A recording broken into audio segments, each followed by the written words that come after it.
Assalamualaikum warahmatullahi wabarakatuh. Waalaikumsalam warahmatullahi wabarakatuh. Oke teman-teman, kembali lagi di Himara Podcast, podcastnya Mandua. Kali ini bersama aku, Naila Mustika Hikmah, kedatangan tamu super spesial. Beliau ialah Bapak Haji Muhammad Fatoni SPD. Assalamualaikum Bapak. Waalaikumsalam warahmatullahi wabarakatuh. Bagaimana kabarnya Bapak? Alhamdulillah sehat Mbak Naila. Nggih. Dan semoga sehat semua. Amin, Sahabat amin ya rabbal alamin. Himara Mandua Kebumen. Nggih, Himara Podcast Mandua Himara Kebumen. Podcast. Ya. Oke, jadi hari ini bertepatan dengan Hari Kesaktian Pancasila, ya Pak. Ya. Bapak Fatoni ini merupakan salah satu guru sejarah Indonesia di Mandua Kebumen ini. Oke, jadi selama beberapa menit ke depan kita akan mengupas tuntas mengenai Hari Kesaktian Pancasila bersama Bapak Haji Fatoni. Simak terus ya teman-teman. Oke, langsung saja nggih Pak. Oke, siap. Bisa dijelaskan makna Hari Kesaktian Pancasila menurut Bapak ini seperti apa nggih?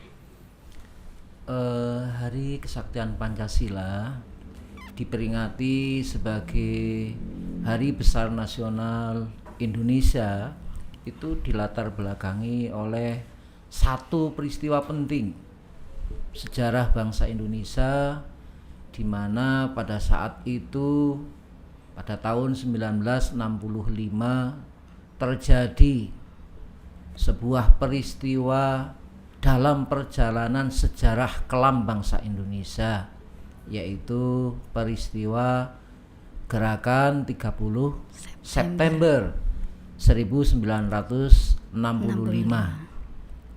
di mana peristiwa ini dikenang oleh bangsa Indonesia. Ada yang menyebut sebagai Gerakan 30 September, ada yang menyebut sebagai Gestok. Gestok itu Gerakan 1 Oktober. Oh, iya. Kemudian ada yang menyebut Gestapu, Gerakan 30 Malam 1. Jadi gerakan itu terjadi pada tanggal 30 September malam 1 Oktober. Di mana gerakan ini merupakan gerakan kudeta yang dilakukan oleh kelompok Partai Komunis Indonesia terhadap para jenderal yang menurut mereka itu adalah tergabung dalam Dewan Jenderal. Kalau dilihat dari latar belakangnya memang cukup panjang, tapi yang jelas bahwa korban dari keganasan G30 SPKI yang dikenal sebagai para pahlawan revolusi yang mendapatkan gelar anugerah Anumerta itu cukup banyak, mulai dari Panglima Angkatan Daratnya Letnan Jenderal Ahmad Yani, kemudian Jenderal Suprapto, Jenderal S. Parman, Jenderal D.I. Panjaitan, Jenderal M.T. Haryono, dan lain sebagainya, yang mereka dikubur dengan cara yang sangat sadis dan sangat tidak berperi kemanusiaan. Dan banyak lagi yang melatar belakangi sehingga peristiwa ini kita kenang ya sebagai Hari Kesaktian Pancasila, karena memang di sisi lain Partai Komunis itu menginginkan tergesernya ideologi Pancasila dan akan digantikan dengan ideologi komunis. Seperti itu Mbak Naila. Oke, namun pada kenyataannya kita tetap bisa tetap teguh dengan ideologi Pancasila nggih Pak? Alhamdulillah. Semoga sepanjang masa. Amin. Di mana ideologi Pancasila ini sangat penting bagi Indonesia. Kemudian saya ingin bertanya bagaimana cara mengajarkan nilai-nilai Pancasila yang kita tahu sangat penting nggih Pak kepada para siswa di era modern sekarang ini. Baik, terima kasih. Untuk kata mengajarkan itu mungkin lebih tepat menanamkan nilai. Oke. Ya. Kalau mengajarkan itu lebih cenderung ke pengetahuan, tetapi nilai-nilai Pancasila itu perlu ditanamkan. Kalau penanaman nilai-nilai Pancasila itu ya sebenarnya jalurnya agak banyak. Ada melalui pendidikan informal di keluarga, tentu yang berperan adalah orang tua. Oke. Kemudian ada yang melalui pendidikan non formal, yaitu melalui masyarakat.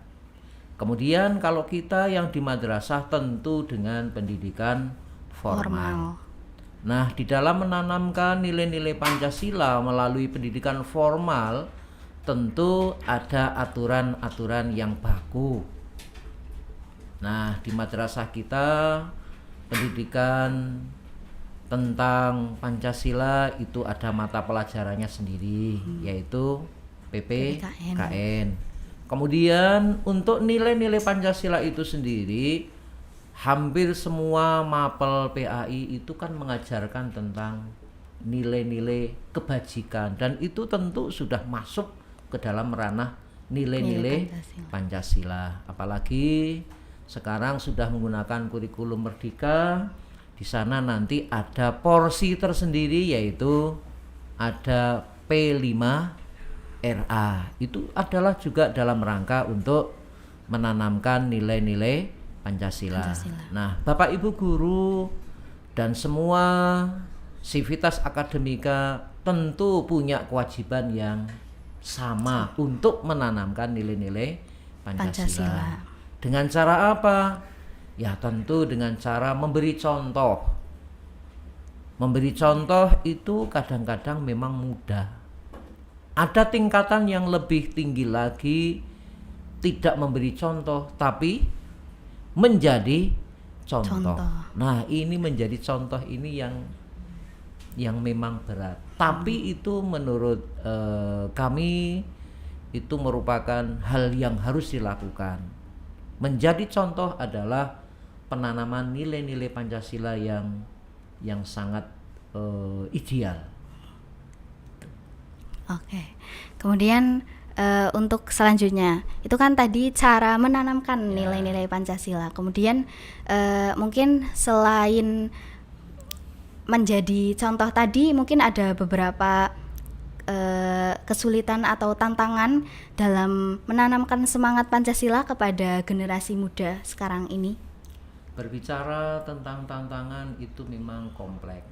Tantangan itu sendiri bisa berasal dari tantangan internal peserta didik itu sendiri, internal siswa itu sendiri punya kemauan untuk mempelajari, berliterasi atau tidak tentang Pancasila. Kadang-kadang ada yang ditanya Pancasila sila ketiga masih mikir ngitung dari nomor 1. Mohon maaf, banyak yang kadang-kadang tidak hafal. Ketika tanggal 1 Juni misalnya, ketika hari lahir Pancasila, itu wartawan rame dengan tanya ke anggota DPR, ke selebriti, ya, itu tentang Pancasila.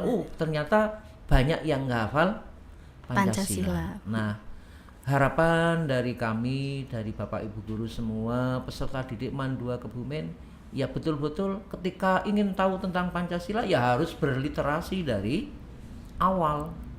Bahwa Pancasila itu adalah merupakan kristalisasi nilai-nilai luhur bangsa Indonesia sejak bangsa Indonesia itu ada. Saripati dari nilai-nilai luhur bangsa Indonesia sejak Indonesia ada itu apa? Ya 5 Pancasila itu, 5 sila itu. 5 sila dari nilai ketuhanan, nilai kemanusiaan, nilai persatuan, nilai musyawarahnya, nilai keadilannya, itu adalah nilai-nilai luhur bangsa Indonesia yang ada sejak bangsa Indonesia ada, yang mengkristal dan kemudian dinamakan dengan Pancasila yang hari ini dijadikan sebagai ideologi bangsa Indonesia, dijadikan sebagai falsafah bangsa Indonesia, dijadikan sebagai ya pedoman dasar bangsa Indonesia dalam kehidupan berbangsa dan bernegara. Kemudian tantangan eksternal cukup banyak, apalagi di era sekarang, era globalisasi, arus-arus perubahan, arus-arus paham yang berasal dari luar negeri kan sangat banyak. Yang kadang-kadang bisa mempengaruhi pikiran, mempengaruhi cara berpikir dari anak-anak kita, dari generasi kita, yang kadang-kadang memang tidak pas dengan nilai-nilai Pancasila. Budaya-budaya asing bagus, tetapi harus kita filter mana yang sesuai dan mana yang tidak sesuai dengan nilai-nilai luhur bangsa kita, yaitu Pancasila. Oke, terus kemudian saya ingin bertanya, ini terkait perbedaan Hari Kesaktian Pancasila dengan Hari Lahir Pancasila, itu bisa dijelaskan, Pak? Kalau Hari Lahir Pancasila itu kan proses sejarahnya adalah ketika sidang BPUPKI, di mana sidang BPUPKI itu salah satu agenda pembicaraannya adalah tentang bahwa ketika Indonesia merdeka nanti harus ada dasar negara, maka dibicarakan dalam sidang BPUPKI yang pertama, yaitu antara tanggal 29 Mei sampai 1 Juni, di mana di tanggal 1 Juni beliau Insinyur Soekarno sebagai salah satu pembicara mengusulkan bahwa dasar negara Indonesia merdeka kelak kemudian hari dinamakan Pancasila. Maka dari itu ya tanggal 1 Juni itu dikenal sebagai Hari Lahir Pancasila. Kalau Hari Kesaktian Pancasila itu tadi sudah saya sampaikan berawal dari peristiwa Gerakan 30 September, di mana ternyata bangsa Indonesia masih bisa bersatu, menjunjung apa yang sudah disepakati, yaitu Pancasila tetap sebagai dasar negara. Kemudian berdasarkan istilah jas merah, jangan melupakan sejarah, nggih Pak. Jangan sekali-kali melupakan sejarah. Jangan sekali-kali melupakan sejarah. Pandangan Bapak terkait generasi muda sekarang ini yang terlihat telah melupakan sejarah ini bagaimana, Pak? Saya berpandangan generasi sekarang tidak melupakan sejarah. Jadi generasi sekarang itu saking sibuknya dengan banyak urusan, sehingga seolah-olah kok melupakan sejarah. Saya yakin tidak. Saya selalu berhusnudzon bahwa generasi-generasi sekarang pun juga tetap berliterasi tentang sejarah, di mana sejarah hari ini akan menentukan perjalanan di masa yang akan datang. Sebab apa? Sejarah itu tidak memiliki makna kalau tidak diambil pelajarannya. Jadi satu peristiwa itu pasti ada nilai-nilai pembelajarannya. Maka orang yang bijak, orang yang tahu sejarah itu harus bisa mengambil pelajaran dari setiap peristiwa sejarah. Sehingga harapan dari orang-orang tua, harapan dari para pejuang itu bangsa kita tidak jatuh untuk yang kedua kalinya. Jadi ketika sudah tahu ada peristiwa G30 SPKI misalnya, kita harus tetap waspada sehingga peristiwa itu tidak sampai terjadi kembali. Oke. Kemudian dampak positif dari peringatan Hari Kesaktian Pancasila pada hari ini untuk para siswa ini seperti apa? Mungkin Bapak bisa dijelaskan?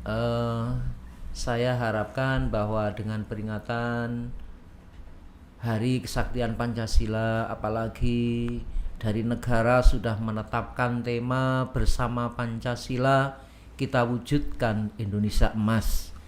Paling tidak ini menjadi perhatian khusus kepada anak-anak kita, kepada generasi yang akan datang, bahwa harapan dari orang-orang tua sekarang itu di 100 tahun Indonesia merdeka, di generasi emas itu betul-betul Indonesia akan menjadi negara yang makmur, akan menjadi negara yang adil, akan menjadi negara yang maju, tingkat kesejahteraannya tinggi, tingkat keadilannya juga sangat-sangat merata. Itu harapan dari kami selaku ya generasi-generasi yang sudah tua. Kemudian saya ingin meminta pendapat Bapak, bagaimana untuk para siswa ini kedepannya dapat melestarikan nilai-nilai Pancasila. Nilai-nilai Pancasila itu kan cukup banyak ya. Nilai-nilai Pancasila itu cukup banyak, maka ya generasi-generasi yang akan datang, generasi-generasi muda, satu ya harus tetap jagani NKRI. Di NKRI itu ada Pancasila, ada Undang-Undang Dasar 45, ada Bhinneka Tunggal Ika.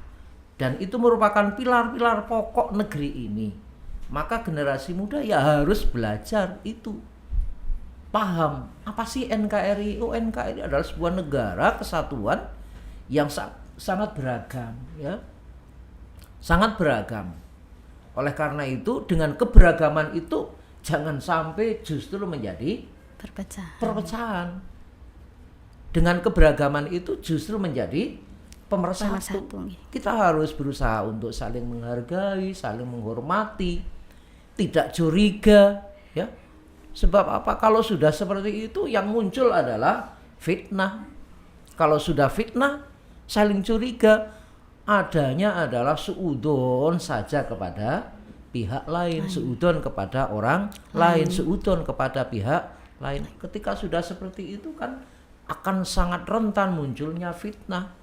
Ketika sudah muncul fitnah ya tanda-tanda perpecahannya kan sudah ada. Maka dari itu kami mohon kepada generasi-generasi muda yang akan datang betul-betul bisa jagani itu.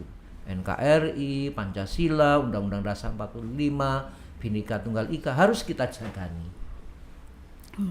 Kemudian bisa dijelaskan bagaimana cara menyeimbangkan antara kemajuan teknologi, bahwa sekarang ini kan teknologi sangat maju nggih Pak.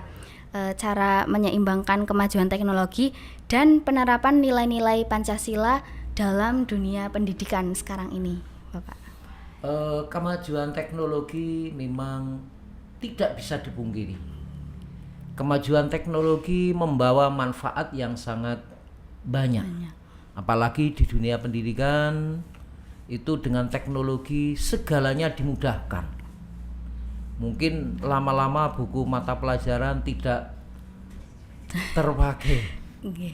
Sudah andalannya adalah handphone. Dari apa yang ada ini ada semuanya. Dan tentu alat ini adalah multi. Bisa sangat bermanfaat, bisa juga sangat berbahaya. Oleh karena itu kembali kepada yang menggunakan. Kuncinya adalah bagaimana mengatur agar hati kita, pikiran kita terhadap benda ini adalah untuk manfaat, untuk kebaikan, untuk menuntut ilmu, bukan untuk yang lain. Kalau sudah terseret untuk yang lain, ya sudah. Siapa yang bisa mengawasi? Orang tua kah? Nggak bisa. Bahkan negara pun kan sulit sekali. Negara pun sangat sulit sekali. Misalnya tentang pornografi, pornoaksi, apakah negara bisa memblokir 100%? Tidak bisa. Yang bisa adalah diri kita sendiri. Maka ya kemajuan teknologi banyak manfaatnya. tetapi awas juga dengan mudaratnya. Nah, terkait dengan itu, maka penanaman nilai-nilai Pancasila tentu ya harus berjalan bersama. Tidak bisa hanya mengandalkan dari Bapak Ibu guru. Bapak Ibu guru juga punya keterbatasan. Ya, keterbatasan waktu, keterbatasan ya banyak hal. Maka dari itu ya nilai-nilai Pancasila untuk generasi muda yang akan datang dengan kemajuan teknologi ya bisa seiring sejalan lah ya. Jangan sampai kemajuan teknologi lantas meninggalkan nilai-nilai Pancasila. Oke, baik. Untuk terakhir bisa disampaikan Bapak, pesan Bapak untuk siswa-siswi yang menonton episode Himara Podcast kali ini terkait cara memahami nilai-nilai Pancasila untuk kedepannya. Untuk anak-anakku semua peserta didik MAN 2 Kebumen, harus kita sadari bahwa nilai-nilai luhur Pancasila itu adalah warisan leluhur yang sangat-sangat baik. Oleh karena itu, bagaimanapun caranya agar kita bisa mempelajarinya, bisa memahaminya, bisa mengamalkannya. Tentu hal ini sebenarnya tidak sulit karena keseharian kita kan sudah mengamalkannya. Cuman barangkali kita tidak menyebut, oh ini pengamalan Pancasila loh. Kita misalnya datang ke madrasah, disiplin, aturan madrasah jam 6.50 sudah masuk. Kita sudah berada di madrasah 5 menit sebelumnya, itu kan sebenarnya sudah mengamalkan Pancasila. Iya kan? Okay. Kita berdoa sebelum pembelajaran, itu juga pengamalan Pancasila. Itu kan pengamalan dari sila pertama. Kemudian patuh terhadap guru, hormat kepada guru, sesama teman, saling sapa, salam, senyum, itu juga merupakan pengamalan Pancasila. Sebenarnya sudah kita laksanakan. Tinggal kita bagaimana menguatkan agar nilai-nilai Pancasila itu betul-betul bisa kita amalkan dalam kehidupan sehari-hari. Itu pesan dari kami. Oke. Baik, terima kasih. Mungkin cukup sekian episode Himara Podcast kali ini. Terima kasih Bapak atas waktu yang telah diberikan dan tanggapan yang sangat bermanfaat bagi saya sendiri dan tentunya bagi teman-teman yang menonton episode Himara Podcast kali ini. Semoga kedepannya kita bisa memahami nilai-nilai Pancasila dan bisa menguatkan nilai-nilai Pancasila supaya ya Indonesia semakin maju dan bisa tercapai Indonesia Emas 2045, nggih Pak. Amin. Oke. Terima kasih. Cukup sekian episode Himara Podcast kali ini. Wassalamualaikum warahmatullahi wabarakatuh. Waalaikumsalam.